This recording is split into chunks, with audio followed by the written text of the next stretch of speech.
So basically, these are the alterations that happen in as part of wound healing, right? So you have an adult wound healing, fetal wound healing, and what is now coming into importance are mechanotransduction or mechanical factors that are responsible for wound healing, and what is your non-chronic, non-healing wound. Can I have the next slide? So this is something we all, next slide please. This is something we all look forward to because fetal wound healing is associated with no scars. So what is the difference? The difference between adult and fetal, I've just highlighted a few points here. In adult wound healing, it is type 1 collagen. In fetal wound healing, it's type 3 collagen. In adult wound healing, hyaluronic acid is low, hyaluronic acid is high, and hyaluronic acid is like a carrier for all kinds of molecules. So the higher amount of hyaluronic acid favors non-scarring type of healing. Higher matrix metalloproteinases will favor non-scarring healing. Higher levels of transforming growth factor beta 3 will favor non-scarring kind of healing. And you have, in a fetus, you have very much the stem cell numbers are very high. So again mediates scarless repair. So this is the difference between fetal wound versus adult wound healing. So this is something that is being used in research as to how do we get back into a fetal type of wound healing. Is there something that we can do to completely change the dynamics and shift it to fetal wound healing vis-a-vis adult wound healing, which ultimately ends up as scar tissue. Next slide, please. Yeah, this is just to show you the difference between adult skin and fetal skin. Far more cellular the fetal skin is, whereas adult skin is more of a collagenized dermis. Next one, please. Then coming on to next one, coming on to the mechanotransduction. So there is extracellular mechanical transduction and intracellular. So in extracellular, whatever happens outside, the mechanical forces that happens outside the cell are responsible for the changes within the cell. Can I have the next slide? And in intracellular, whatever happens within the cell, like your actin filaments getting pulled this way or calcium release, all this acts upon the factors that are involved in wound healing. And next slide, please. And the pathway that is responsible is called the YAP-TAZ pathway or the Hippo pathway. Now, this particular Hippo pathway is named so because in organisms where this was described, it was found that if this pathway is defective, it results in gigantic forms like a hippopotamus. So it was called the Hippo pathway. So the YAP-TAZ pathway plays a very important role in mechanotransduction. Next slide, please. Next one, please. Yeah. And then you have what happens when you have a wound that doesn't heal and goes on to chronic wound healing, chronic wound. So what all is happening here? One, it doesn't switch from inflammation to proliferation. There is a prolongation of inflammation and there is an imbalance between proteases and inhibitors. So there is decreased growth factors, increased extracellular matrix degradation, decreased cell migration, decreased cell proliferation, ultimately resulting in a gaping, non-healing chronic wound. So this is a downside of wound healing if things are not maintained in the sequential manner. Next slide, please. And what happens? We said that when you have a sequential type of wound healing, which is well coordinated, the growth factors that get released are sequestered and slowly only move on to their area of interest. Whereas when there is chronic wound, this particular thing goes for a toss. So there is no kind of coordinated process that happens. These growth factors create havoc there, and that is what ultimately ends up in a chronic wound. Next slide, please. So this is just to show you a picture from a case of alopecia, which is associated with discoid lupus erythematosus. You can see that this scar tissue that is here, that is the scarring alopecia that you can see. And scarring alopecia is rimmed by, this is an Ornstein stain, where the scarred follicle gets rimmed by elastic fibers. So this is scarring alopecia in a case of DLE. Next one, please. Yeah. So we've reached SLO5, where you're talking about these are the cells. If you look at it, the entire repertoire of cells in that milieu are involved. So platelets, your neutrophils, your macrophages, your mast cells, lymphocytes, dendritic cells, your epithelial cells or your keratinocytes, your fibroblasts and myofibroblasts, your endothelial cells and pericytes. So these are the cells that are involved. Can I have the next slide, please? And it is said that though all these cells play a role, the basic conductor of the symphony is the mast cell. So mast cell is supposed to play a very, very important role, which kind of coordinates the activity of all these cells like a master conductor. Next slide, please. Can I have the next slide? Yeah. And this is from a case of a composite tissue allograft. When we get protocol biopsies, as we put in skin, we put special stains in the skin for mast cells, for melanin, for fibroblasts, etc. And this is a stain for mast cell, which is called a toluidine blue stain. Now, toluidine blue stain, the impressive property is that it can cause what is called as metachromacy. So the stain is blue in color, but if you can see over here, the stain colors the mast cell pink. So that is called metachromacy, a color that looks different from the color of the stain that is used. So we find that most often in these composite tissue allograft, there is a pivotal role that is being played by mast cells, and mast cells are found in increased numbers in these kind of protocol biopsies. So maybe it is true that they play the master conductor role. Next slide, please. So if you look at extracellular signals in wound repair, this is a chart that tells you what gets involved in coagulation, what is involved in inflammation, what is involved in granulation tissue, angiogenesis, contraction, epithelialization, maturation, arrest of proliferation, and remodeling. So there are extracellular signals which come into the picture. Next slide, please. And then you have the various growth factors. Depending on what is required for what activity, the growth factors also change, but definitely there will be overlap between the functions. Next slide. So, and the enzymes. So there are different types of enzymes that are involved. Like you have your cytokines, your enzymes, which are your matrix metalloproteinases, your plasminogen activator, lysyl oxidase, which is responsible for collagen cross-linking. So these are all the molecules that are involved as part of cells are there, then the molecules that get involved as part of wound healing. Next slide.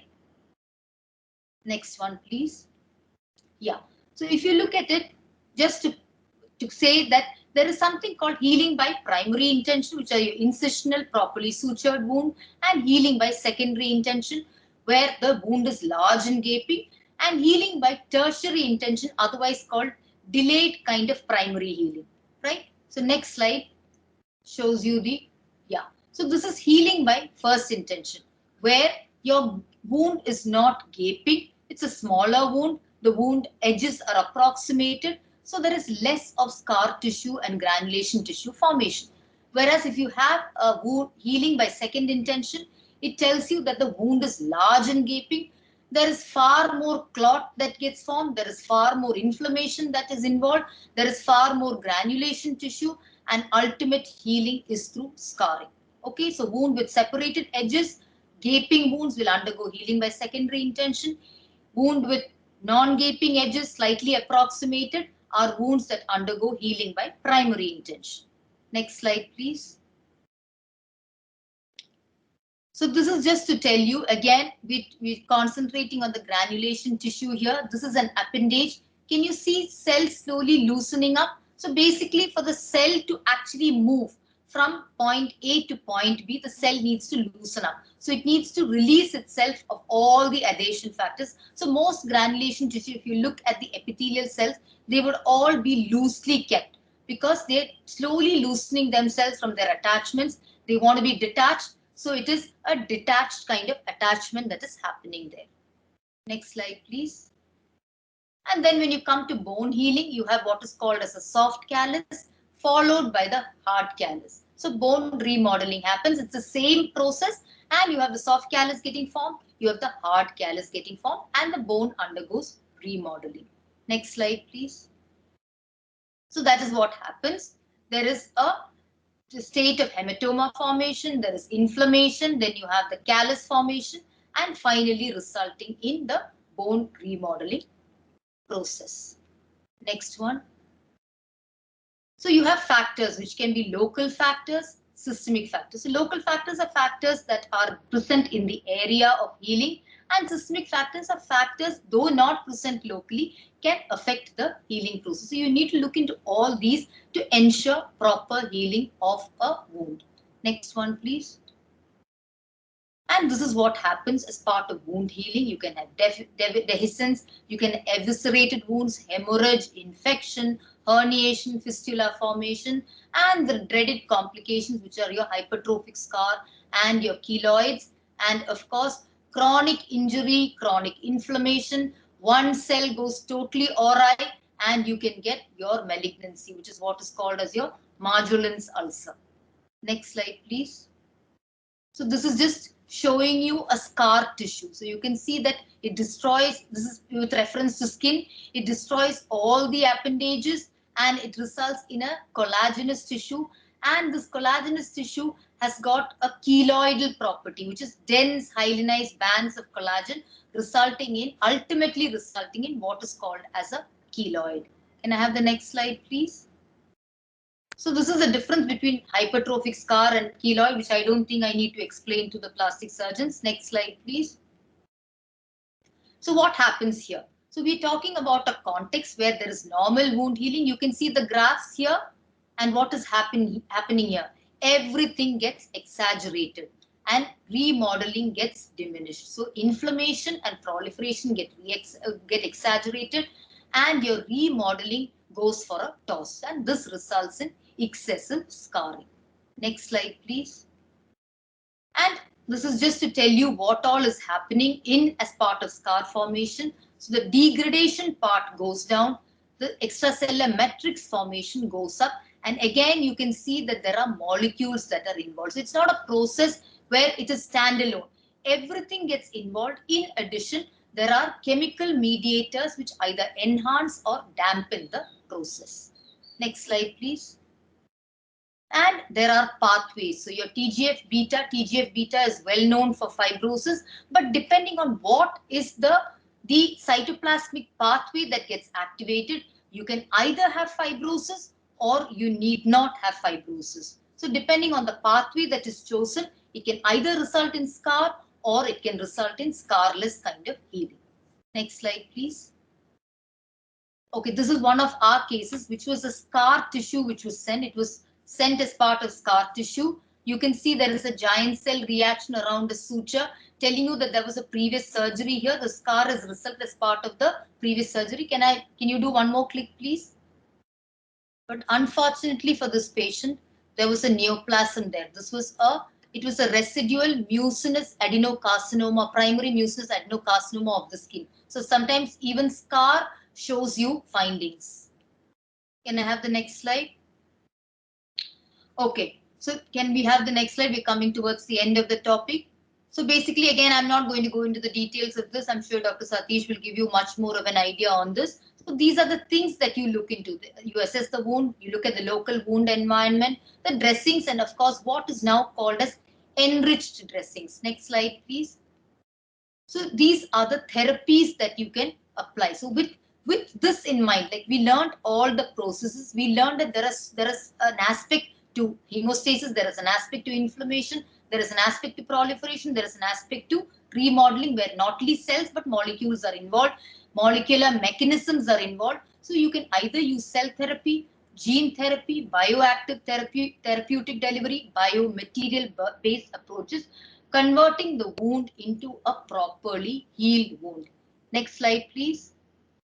And to go a step further, you can use inhibitors against myofibroblasts. That is, you restore the myofibroblast susceptibility because we don't want too many myofibroblasts there.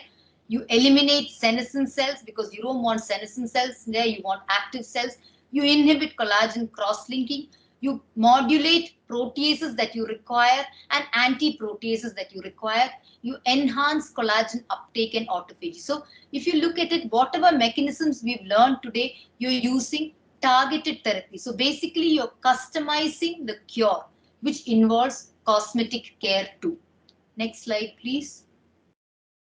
and you can reprogram. So that is what is going on now. You can reprogram what were your permanent cells to get them back into their regenerative potential. So basically you're reprogramming, you're altering the genetics, and you're making them into stem cell like phenotype.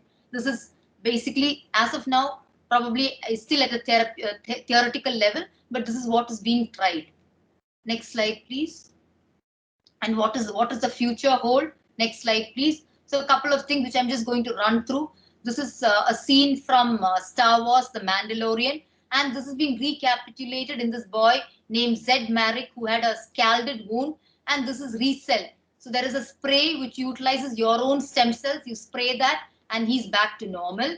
So basically telling you that some of these, you look forward to sci-fis to know what is going to be reality in the future. Next one. Yeah. So this is Symptomatic, which is a game. It's a video game where you walk into this, you find out whether you are injured, and then you walk into another area where your injuries get healed. So that is, again, there is something called a scanner, whole body scanner, which is being now purported to be something that is going to come out in a very big way. Next one, please. And this is your Star Trek Geordi, who was born blind, and this is your bionics eye system, where you have it directly connected to the occipital lobe, and you start appreciating visual treats. Next slide, please. Yeah. So can I have the next slide, please? Yeah. So just to sum up, you have inflammation, proliferation, remodeling, and this remodeling can go on. It's not just probably happens 21 days post injury, but may take 6 months to even a year for it to be completely remodeled. Next slide, please. This is just a picture. I'm not going to go into that. This is a picturesque representation of the processes that happen and telling you that the mast cell is the master conductor. Next slide, please. Yeah. So if you look at it, hemostasis, inflammation, repair, remodeling. So if it's a CNS, it's a permanent cell. So it is glial scar tissue. If it's a peripheral nervous system, it is regeneration. If it's the bone, there is remodeling, but there is no scar formation. If it is a cutaneous tissue, then depending on the kind of injury, it can result in a collagenous scar. Next slide, please. Yeah, I hope everybody is still there. So to conclude, can I have the next slide? Yeah. So basically, primary aim of healing is to restore the barrier function. There is a sequential process, but it is overlapping, well coordinated. And the whole thing is perpetuated by growth factors and cytokines, which is tightly regulated by the microenvironment, and it works as the yin-yang theory. That is, the same cell, depending on the milieu, can be helpful in one situation, dampening in the other situation. So basically, it's a dualistic role. And there is an analogy between healing and cancer. I didn't do it. I didn't show you the slides for that. But there is an analogy that is drawn between healing process and cancer pathways. And if you, why do we do this entire repertoire of going through this mechanism? So basically, if you unravel the mechanisms, that is how you will know how to target what is happening at the molecular level. So unraveling mechanisms helps you to design the therapeutic options. Next slide, please. Probably you do one more click, I think, that gets stuck there. Yeah. So basically, before I wind up, you have to have a thorough understanding of the pathology of the disease. And for a pathologist, we need to understand what is the clinical implication. Otherwise, both of us will be running on parallel roads, which may never meet. Next slide, please. I think I've come to the end of it. Yeah. Is there anything more to that? Yeah, okay. I think we can skip this particular thing. There's just a little bit of philosophy that was toned into this when I was doing wound healing for the pathology people. Yeah, so that brings me to the end of my topic. Thanks, Dr. Maridin. It was a wonderful presentation. Yeah, you can see Dr. Satish is clapping for you also. Okay, thank you. I never knew wound healing could be this interesting. Thank you. I hope it was useful. Yeah, absolutely. The thing is, only after listening to this, only then we come to understand that there are, like, you have clinico-pathological meetings between, say, for example, a GI surgery team and pathologists, urology pathologists, like that. No, I think as plastic surgeons also, I think we should be having clinico-pathological meetings with meetings, especially because of chronic wounds. Chronic wounds are things that are actually perpetually, it's a problem. And you have actually wonderfully, you have shown a lot of these cases, where you totally unsuspecting cases, you suddenly see that they have either some kind of a cytomegalovirus infestation or other things. No, so it definitely has got a huge role, I feel. I can just ask you one question in that regard. So when you get cases of chronic wounds, when you get biopsies for chronic wounds, what is it that normally, commonly, what is it that you see? Let us say, imagine a lower limb chronic wound. What is it usually? What is the pathology that you see in those cases? Well, what I would say is that it's not it's what we look for. So when you're seeing something that is not a healthy granulation tissue, then you start hunting for what could be possibly happening there. So basically what you do is you look at the granulation tissue that is getting formed. If it looks very suppurative kind of granulation tissue, then you start searching for fungus, or you look out for granulomas, which may be a clue telling you that this is okay, or you look out for vasculitic changes. So those are some of the things that you look for when it starts looking different from the usual healthy granulation tissue that you see. And as part of a routine workup, we put in all the special stains. So be it your PAS, be it your GMS for fungi, PAS for fungi. If I'm seeing bacterial colonies, I do put gram stain also. But bacterial colonies, the problem is that usually it will be an admixture. And when you put a gram stain, you may be missing out on the gram negative, because gram positive then, kind of highlights because it's more colorful. So you may be saying gram positive. So ideally that should go in for cultures.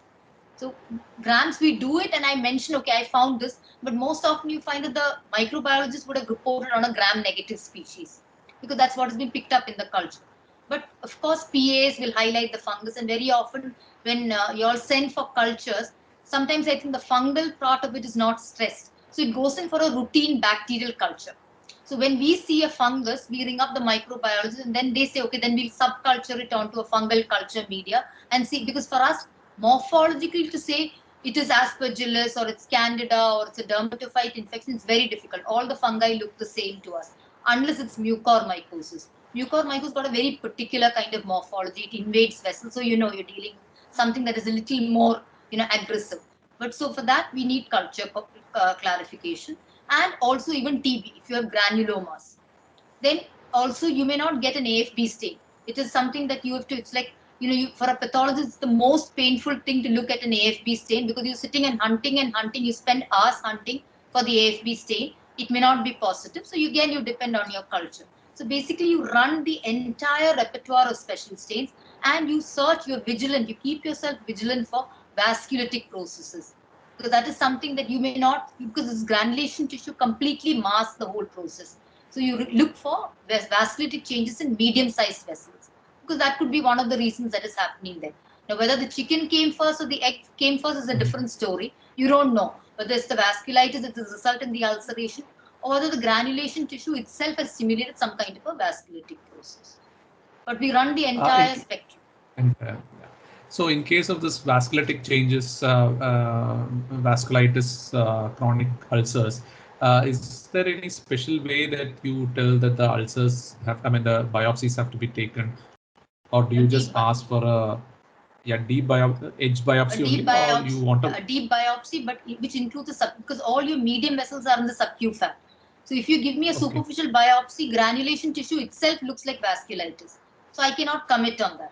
I don't commit on a small vessel vasculitis in an ulcer. I can only look at it from a medium vessel vasculitis point of view.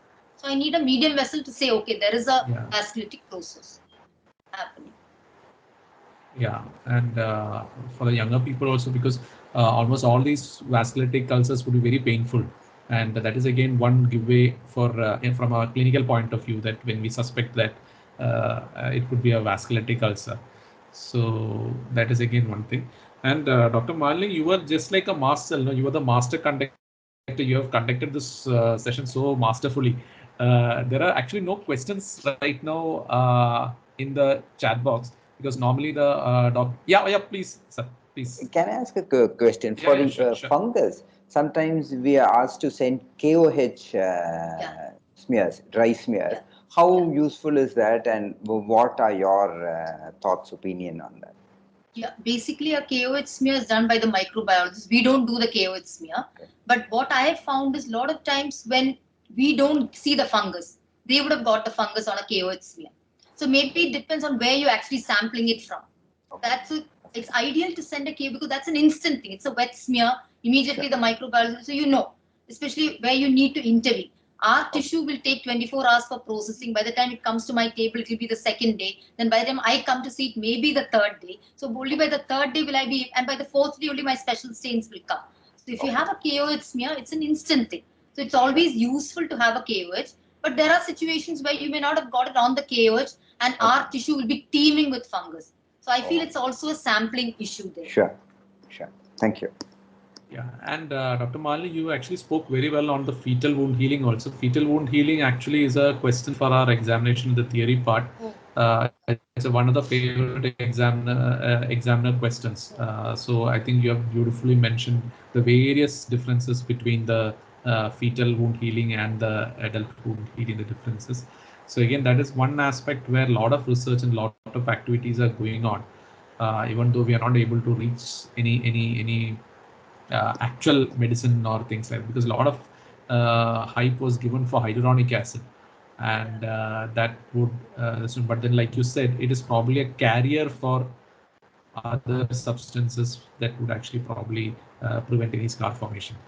So I think Dr. Lakshmi, do you have any other questions for her?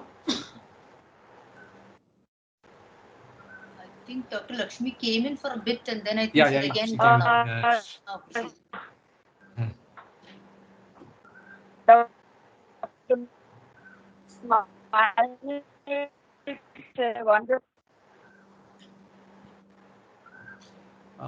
I think Dr. Would you want Lakshmi's to type your query, ma'am? We can't hear you too well. Very nice.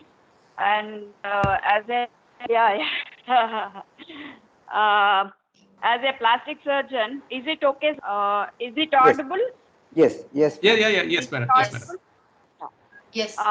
Usually in clinical practice as a plastic surgeon, we do get chronic ulcers, or we want to rule out malignancy in a ulcer on a scar.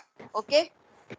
So to differentiate the 4 important features like diabetic or the venous ulcers or marjolines or SCC. So these are the 4 conditions where we want to differentiate and send the histopathology, isn't it, ma'am? So the 4 quadrant biopsy, including the healthy tissue, will send. So how do you differentiate? It's for the sake of PG's PG program. So you just can you tell some certain features? So how do you differentiate all these 4 conditions? Ma'am, between the diabetic ulcer, unless you give me a history of diabetes, I will be clueless about it. Because if I don't have the history, it's difficult for me to say per se from the skin that it's a diabetic related thing. A venous, usually venous, I look for vasculitis, but that can happen even with a diabetes. So per se, between a diabetic and a venous ulcer, as a pathologist, I will not be able to differentiate because all these processes can happen even with a diabetic. But between what you call as a Marjolins ulcer versus a full-fledged squamous cell carcinoma, because as part of an ulcer, when you look at the surrounding epithelium. You have the ulcer there, you're looking at the adjacent epithelium. You look for changes of dysplasia because even regenerative epithelium show atypia. So you have to be very careful when you decide between whether it's a regenerative atypia versus a true dysplasia. So for that, unless and until we find a full thickness dysplasia, we will not commit. We will say that the whole process, when I'm putting my report, I will say that there is a certain amount of atypia which I probably am attributing to regeneration. So please keep this person on a follow-up because I'm not sure. Maybe I'm missing something. And if at all there is a recurrence of the lesion, then please repeat the biopsy. If it is a true and full-fledged dysplasia, then I will put it across as a dysplasia. And if I find invasion, then straight away it goes into whether it's a microinvasive SCC or a full-fledged invasive squamous cell carcinoma. Because you have an entity which is called carcinoma cuniculatum, which is supposed to arise from sinus tracts. So you have these burrowing kind of things which look absolutely well differentiated. It's only the depth of invasion that decides that this is probably. So when you get small biopsies, one has to be very, very careful because you're not seeing the depth of the lesion. You're getting a small biopsy, you're getting squamous pearls, which look very well differentiated. You may end up calling it a well differentiated squamous cell carcinoma. May not be that at all because there may be an underlying like a chromoblastomycosis or a CMV infection or a granuloma, which has resulted in a superficial epithelial proliferation. So one has to be very careful when one decides between a dysplasia versus whether it's a regenerative atypia. So unless and until I find full thickness dysplasia and it looks different from what I normally see, I will not commit. I will always keep myself on this side of the fence and say, please repeat the biopsy. It may be a regenerative atypia and keep the person on close follow-up. Okay, ma'am. Thank you. Yeah. Thank you. So thanks a lot, Dr. Malini, you. for actually this very useful and presentation. You made it look so simple and it was pretty entertaining. Thank you very much, Dr. Malini. Thank you.